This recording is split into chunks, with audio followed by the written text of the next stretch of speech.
Hello friend, welcome back to my channel and page মিষ্টি nursing. আমি নবনীতা আজকে চলে এসেছি আরও একটি নতুন ভিডিও নিয়ে।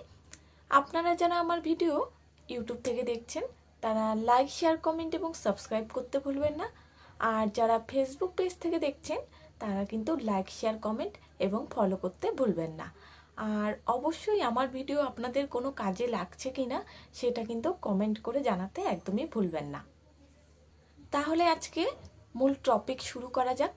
আজকে আমি ডিসকাস করব প্রেগনেন্ট মায়েদের বাচ্চা হয়ে যাওয়ার পরে 1 থেকে 1.5 ঘন্টা বা 24 ঘন্টার মধ্যে কিছু খারাপ লক্ষণ দেখা যায়, যেগুলো কিন্তু মায়ের জীবন কেড়ে নিতে সক্ষম।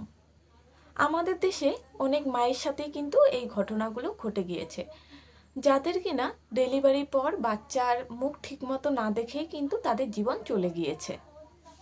আজকে আমার ভিডিও বানার মূল উদ্দেশ্যই হলো যাতে প্রেগনেন্ট মায়েরা এবং প্রেগনেন্ট মায়েদের সাথে যে মহিলারা থাকেন তারা নিজেরাই সতর্ক থাকতে পারেন এই বিষয়গুলো নিয়ে, যাতে কিনা ডক্টর বা নার্সরা ঠিক সময়ে প্রপার অ্যাকশন নিয়ে একটি মায়ের জীবন বাঁচাতে পারে।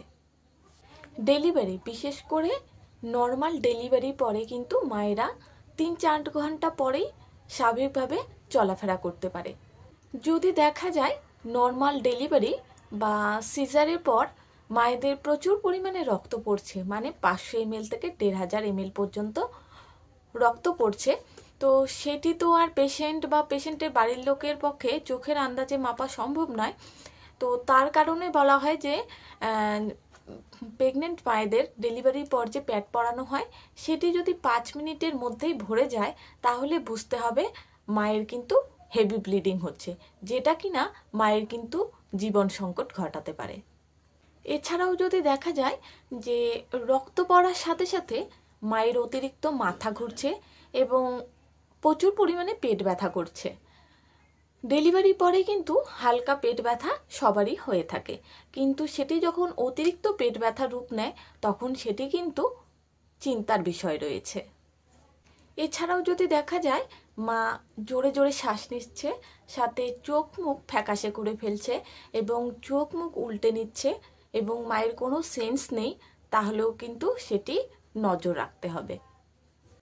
এরপরে যেটি দেখবেন সেটি হলো আফটার ডেলিভারি, মানে ডেলিভারি হয়ে যাওয়ার পরে মায়ের যে বাচ্চাদানি রয়েছে, পেটের একটি নির্দিষ্ট জায়গায় যে বাচ্চাদানিটি রয়েছে সেটি কিন্তু ধীরে ধীরে শক্ত হয়ে যাবে। যদি কোনো মায়ের দেখা যায় যে সেটি শক্ত না হয়ে নরম হয়ে রয়েছে তাহলে কিন্তু সেটি আরও বেশি চিন্তার কারণ। তো এইসব দিকগুলো কিন্তু মায়েদের নজর রাখতে হবে। তাহলে আপনারা যারা উডবি মাদাররা রয়েছেন এবং যারা মায়েদের সাথে হাসপাতালে থাকবেন তারা কিন্তু ডেলিভারি হয়ে যাওয়ার পরে মায়ের এই বিষয়গুলি নজরে রাখবেন। যদি কোনো সামান্য সমস্যা হয় সাথে সাথে কিন্তু ডাক্তার বা নার্সের সাথে যোগাযোগ করবেন, কারণ আপনারা যদি সতর্ক না হন তাহলে কিন্তু ব্যাপারটা আরও বেশি খারাপ হয়ে যাবে। আই হোপ আজকে ইনফরমেশনে আপনাদের কিছুটা উপকার করতে পারলাম। তো আজকে এই পর্যন্তই, দেখা হচ্ছে নেক্সট দিন নতুন কোনো ভিডিওর সাথে।